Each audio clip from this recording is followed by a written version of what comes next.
Hello and welcome back to the Littlest Sewing Room. Today I'm going to give you a beginner's guide on how to use Rufus. Now I know this is not going to be the longest video in the world because Rufus is very easy to use. Now I know when you look at these machines they can seem quite daunting because they're big and they're bulky and the threading paths on them is very unusual. I've just done a threading video. If you want to see that, look at my previous videos. So they can seem daunting, but actually they're so simple to use. It's unbelievable. So let me talk you through everything that's on Rufus. So the first thing you're looking at here, this is the stitch width and this is your stitch length. Okay, you might think it's only got 1, 2, maybe 3 for the stitch length, but actually this knob turns quite a way back and it will give you a really nice, almost a plique stitch. And then you can take it the other way past the 2 and it gives quite a nice, almost tacking stitch. I generally keep this set around a stitch length of 1.5 to 2. Okay, this is your stitch width. So when it's on 0, you're going to get a straight stitch. When it's obviously 8, you're going to get a full width zigzag stitch. And anything in between, obviously, you'll get a variant of the zigzag stitch. In order to adjust this lever, you have to loosen this knob, move it to where you want it to be, and then tighten it again. If you don't tighten this knob, it will vibrate loose while you're sewing, and then your stitch length will change. Stitch width will change whilst you're sewing, which you don't want to happen. So I'm going to start off with a nice straight stitch. So I'm just going to move it down to the 0 and then tighten my little knob up. Now the next thing I'm going to show you is the tension units and everything. So as you can see here, Rufus actually has 2 different types of tension set up. As a rule of thumb, you shouldn't have to touch this one.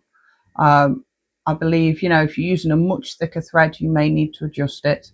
But for general sewing thread, I'm leaving this set as it came to me. The lady that used it before used a very similar thread, so I don't need to adjust this very much. But the idea is that you roughly get your tension set with this, and then you fine tune it with your normal tension unit. Now, what you will notice on the normal tension unit is the discs are different. So on many sewing machines, it has 2 separate discs that come apart and you run the thread through. With this, it's almost like a wheel. Okay, so the 2 discs are fastened together, and when you thread the machine, if you watch my previous video, you'll see that the thread goes round once and then it comes round again before going through the tensioning spring. And then obviously any tension adjustments you do as normal with the little knobble on the end, tightening or loosening, because what this does, it then puts pressure through this felt pad onto this wheel and it slows how fast or slow that spins with the thread on it. Yeah, so it gives more resistance basically, or less resistance if you need it.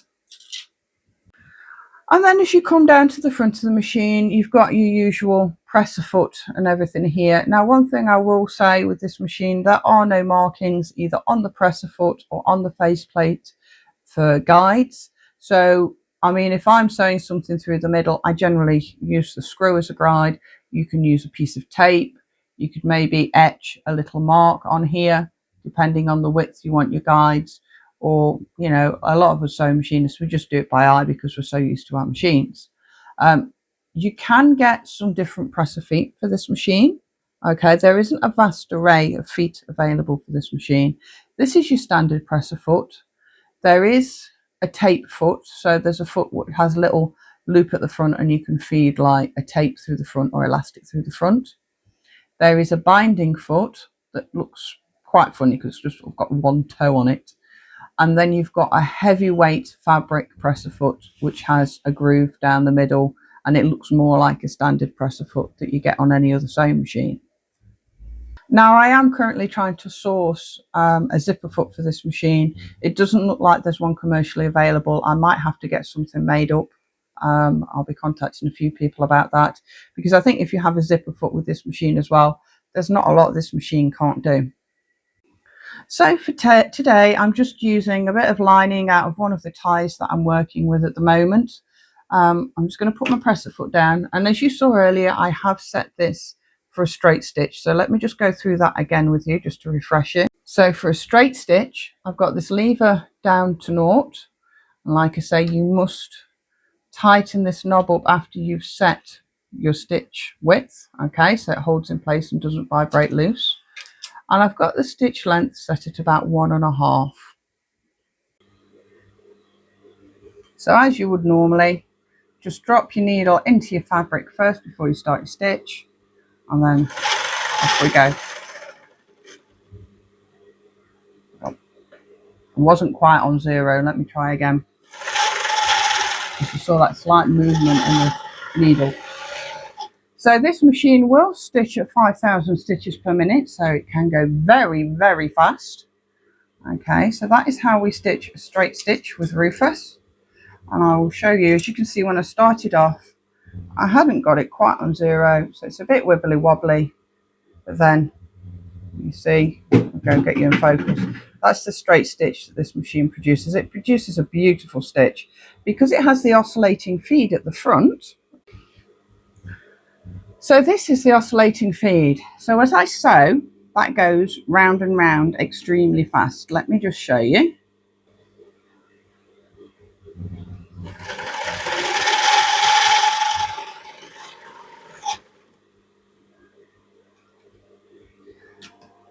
So you saw how fast that went around there. So the oscillating feed means that you can work your machine a lot faster, okay? So you get many more stitches per inch. Was it 5,000 stitches a minute? Something like that. You get a lot more stitches in a very short space of time. You get less vibration, okay, from the machine. So when you are working the machine at a high speed, you don't find your table starts shaking or your machine starts shaking, which is something I have noticed with the Singer 20U. When you're using it fast, everything starts vibrating and it gets interesting. It's like an earthquake happening sometimes. But also with the oscillating feed, you don't get such a flat stitch because there's less pressure going through the thread. So on a normal feed, it's going up and down like this. So it's yanking the thread up and it's down, it yanks it up. Because this is a circular motion, it's much smoother. And what happens is the thread doesn't flatten. So with a normal feed, when it's going up and down, the thread will flatten and you can get more thread breakages. And obviously you can get more issues with the stitch just not looking nice. So with the oscillating feed, you get a really nice looking stitch and you get less thread breakages and you can work at a faster speed. So next, I'm going to show you the zigzag stitch this machine produces. So I'm actually going to put it on 8. I'm going to put it on the biggest zigzag stitch. So I'm going to slacken my knob off. I'm going to push my lever right to the top and then I'm going to tighten it down. I'm going to keep my stitch length a little bit shorter. I'll take it down to just below 1. So my stitches are closer together. And let's see what this looks like. Now, one thing you may have noticed before I start stitching the zigzag stitch is I've not had to touch the tension unit.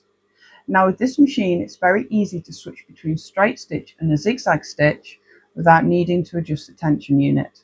And there's one very special reason why for this. So let me just sew the zigzag for you.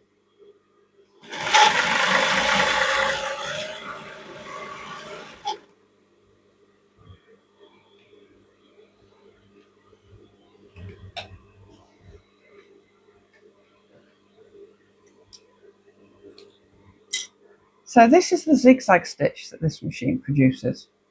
Yeah. And one thing you will notice about this zigzag stitch is it is actually made up of a number of smaller stitches. I don't know how well you can see. But this machine is referred to having a 3-step zigzag, okay? Which means each side of one of these zigzags is made up of 3 stitches. So basically it's a straight stitch going to the side, back down again and up and down, and it consists of 3 stitches. Now these 3-step zigzag stitches are less likely to come undone or catch compared to a standard zigzag stitch like on a machine such as the 20U, because they are fastened much more securely. It also means that you can switch between your straight stitch and your zigzag stitch without having to do any major adjustments to the machine, because at the end of the day all it's doing is stitching straight lines but in a zigzag pattern. And I think that is a pretty cool feature of this machine. As you can see how nice and neat that zigzag stitch is. You can see how nice and neat the straight stitch is. I mean, this is the back of a stitch, and I think if anywhere with a stitch when you're sewing, the back of it is the one that can always look a bit off, I think is the best description. So yeah, so that's the 3-step zigzag that this machine produces. It's a very secure stitch. It's a very long-lasting stitch. If one of these little tiny stitches snaps, the whole lot's not going to unravel, and it's very likely to get caught on anything. And there you have it. That is literally how easy this machine is to use. If you want a different size zigzag, you just slacken your knob, set it to where you want it, tighten it up. If you want your stitches close together, you screw your stitch length down, or if you want further apart, you screw it up. So simple, so easy to use, very user friendly. There's no major adjustments needed on the machine between projects and what you're sewing. This machine will sew anything from silk to upholstery fabric. They're very versatile. The other thing you'll notice is you don't have anything to adjust the presser foot on this, and that's because the machine does it itself. I need to look into more about how it does that so I can tell you more about that amazing little feature. So yeah, that is how you use Rufus, otherwise known as the Brother LZ2 B854-3. I hope you like this video. If you've got any questions, drop me a comment below. You guys take care, and I'll see you all again soon. Subscribe. Subscribe. Subscribe. Subscribe. Subscribe.